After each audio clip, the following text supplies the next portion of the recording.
हरे कृष्णा, दंडवत प्रणाम आप सभी को। तो आज एक हम बहुत सुंदर विषय लेकर आए हैं, श्रीमती राधा रानी के दिव्य गुण। तो श्रीमती राधा रानी के कई दिव्य गुण हैं, असीमित हैं, अनगिनत गुण हैं, जिनको अनंत शेष भी अगर रात दिन गाएं तो पूरा नहीं कर पाते। इतने सारे गुण हैं श्रीमती राधा रानी के।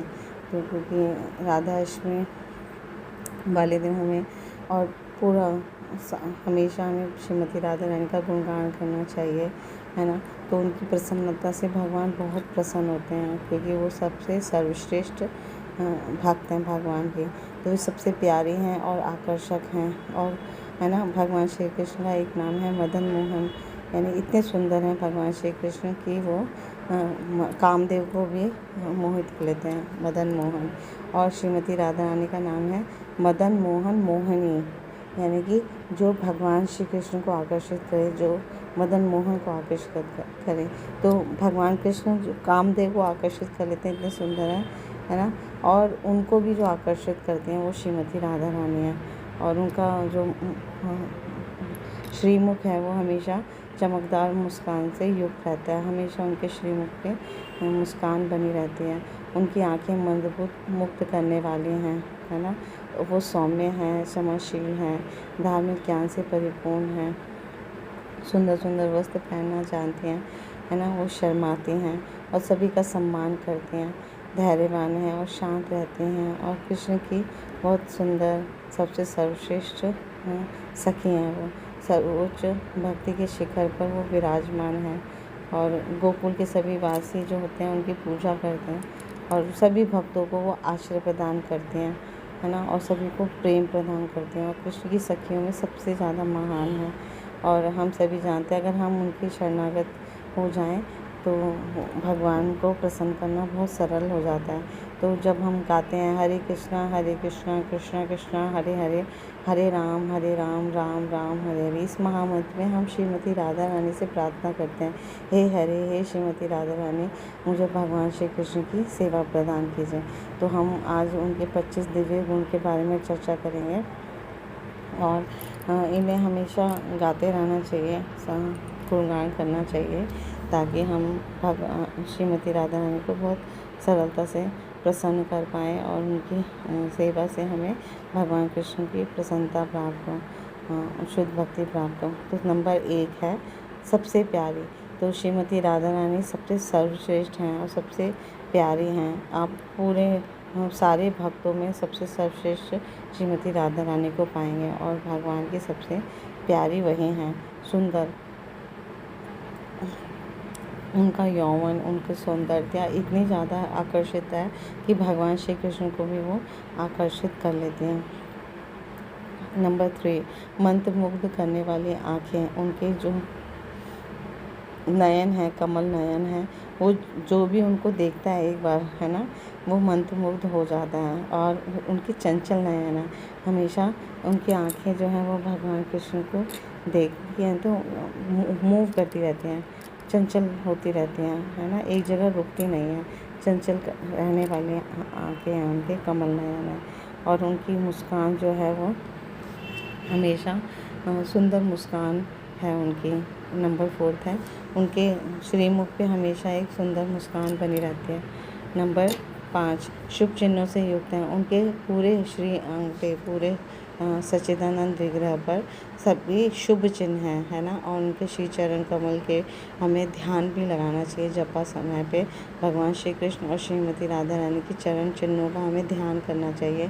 तो श्रीमती राधा रानी के चरण चिन्हों पे 19 चिन्ह हैं, शंख, पर्वत, वेदी, गदा, पद्म, शक्ति चिन्ह, शक्ति चिन्ह, मंदिर, मत्स्य, अर्धचंद्र, वल्ली, कमल, पुष्प, ऊर्ध्वरेखा, जो और सुदर्शन चक्र इत्यादि और भी। तो इन चरण चिन्हों का हमें ध्यान करना चाहिए। तो इन चरण चिन्हों का अपनी एक भूमिका है, और है ना, सबका एक एक व्याख्या हम किसी और दिन करेंगे। चरण चिन्ह का हर चिन्ह का एक अद्भुत व्याख्या है, अद्भुत इम्पोर्टेंस है। तो उनके चरण चिन्हों का ध्यान करना यही सबसे सर्वश्रेष्ठ ध्यान का वो है, ऑब्जेक्ट है, विषय है। तो हमें जपा के समय या किसी भी समय भगवान श्री कृष्ण और श्रीमती राधा रानी के चरण चिन्हों का ध्यान करना चाहिए। उनके श्री विग्रह पर और भी अलग अलग जगहों पे शुभ चिन्ह हैं। नंबर 6, कृष्ण को मोहित करने वाले। तो वह अपने व्यक्तित्व से, यानी जो उनका व्यवहार है, आचरण है, हमेशा भगवान श्री कृष्ण की प्रसन्नता के लिए ही वो कार्य करते हैं, उनको मोहित करती रहती हैं। तभी तो उनका एक नाम हमने डिस्कस किया, मदन मोहन मोहिनी, है ना। नंबर 7, गायन में निपुण। तो हमेशा वो भगवान श्री कृष्ण के लिए गाती हैं, सुंदर सुंदर गीतों का रचना करती हैं और भगवान की प्रसन्नता के लिए वो गाती हैं और निपुण है वो। नंबर 8, वाणी में मिठास। उनके हर शब्द जो है वो इतने सुमधुर हैं, है ना। मधुरता का प्रतीक है वो। उनकी वाणी में बहुत ही मिठास है ना। और जिससे भगवान जो हैं वो बहुत आकर्षित होते हैं। तो इतना सुंदर बोलते हैं, इतने मधुर बोलते हैं ना भगवान कृष्ण, उससे और आकर्षित होते हैं। और भगवान की इच्छा से ही वो मान करते हैं, भगवान चाहते हैं, है ना। तो भगवान अलग अलग रसों का आस्वादन करना चाहते हैं, तो श्रीमती राधा ने उनकी प्रसन्नता के लिए, है ना, मान भी करती हैं और प्रसन्न होती हैं। कभी उनसे रूठ जाती हैं, कभी उनके लिए सेवा करते हैं, पर बहुत मधुर बोलती हैं वो। नंबर 9, आकर्षक। बस बहुत आकर्षक हैं, सबसे ज़्यादा आकर्षक जो हैं वो श्रीमती राधा रानी है। और अंदर से और बाहर से दोनों से वो सौंदर्य से परिपूर्ण है। आंतरिक सौंदर्य भी उनका बहुत आकर्षित है और बाहरी रूप से तो वो बहुत ही सुंदर है। उनका जो रंग है, कांति है, वो पिघले हुए सोने के समान है। तो एक श्लोक आता है, तप्त कांचन गौरांगी राधे वृंदावनेश्वरी वृषभानुसुते देवी प्रणमामि हरि प्रिय। यानी मैं श्रीमती राधा रानी को नमस्कार करता हूँ, जिनका जो कांति है वो तप्त कांचन है, यानी कि पिघले हुए सोने के समान है, इतनी सुंदर है। और यही उनका अंग कांति और भाव लेकर श्री चैतन्य महाप्रभु अवतरित होते हैं, है ना। तो भगवान श्री कृष्ण और श्रीमती राधा रानी का मिलित स्वभाव जो है वो भगवान श्री चैतन्य महाप्रभु है।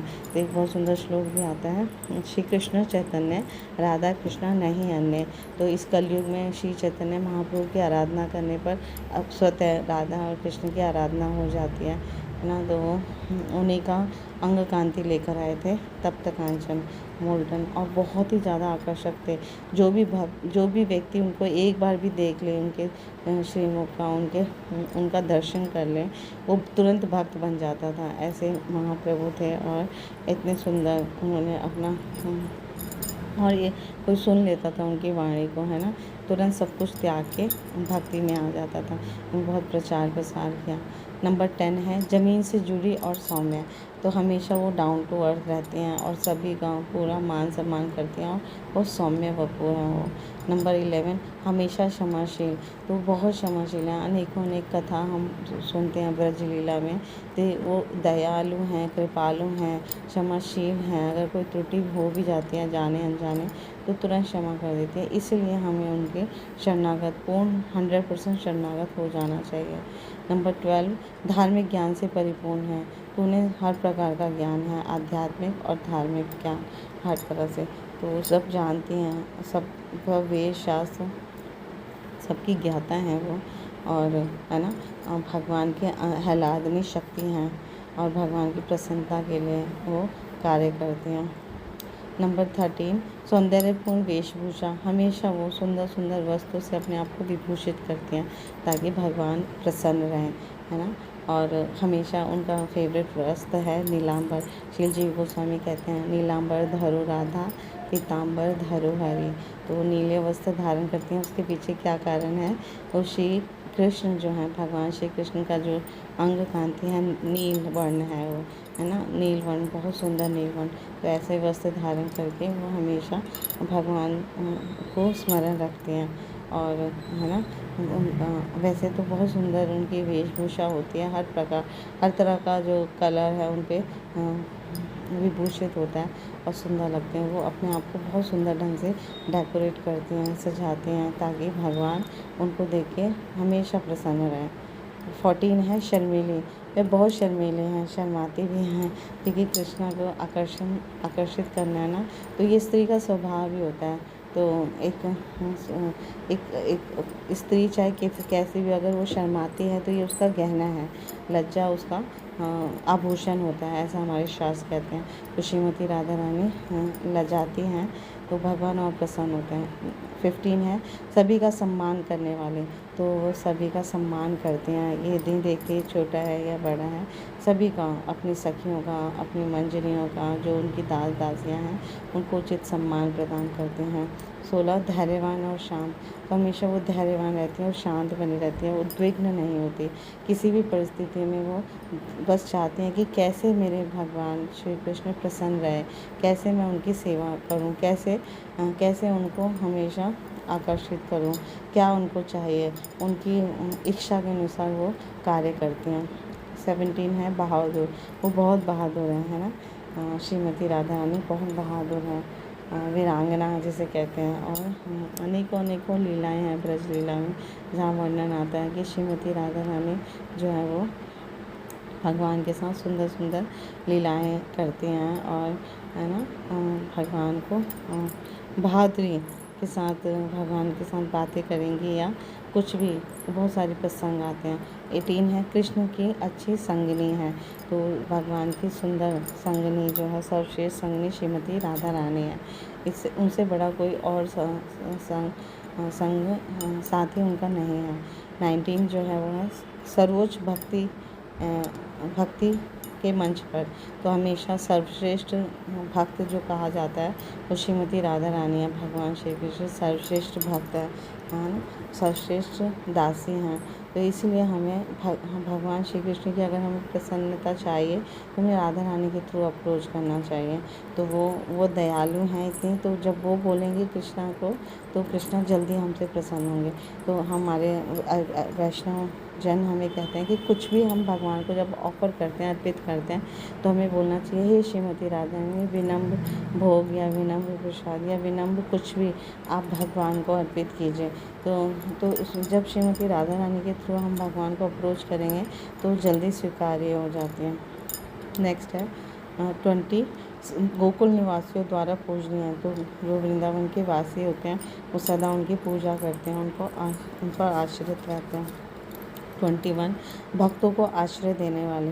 तो सभी प्रकार के जो भक्त हैं, चाहे वो स्त्री हैं, पुरुष हैं, गरीब हैं, अमीर हैं, है ना, इवन पशु योनि में भी हैं, है ना, उन सबको आश्रय जो देती हैं वो श्रीमती राधा रानी है।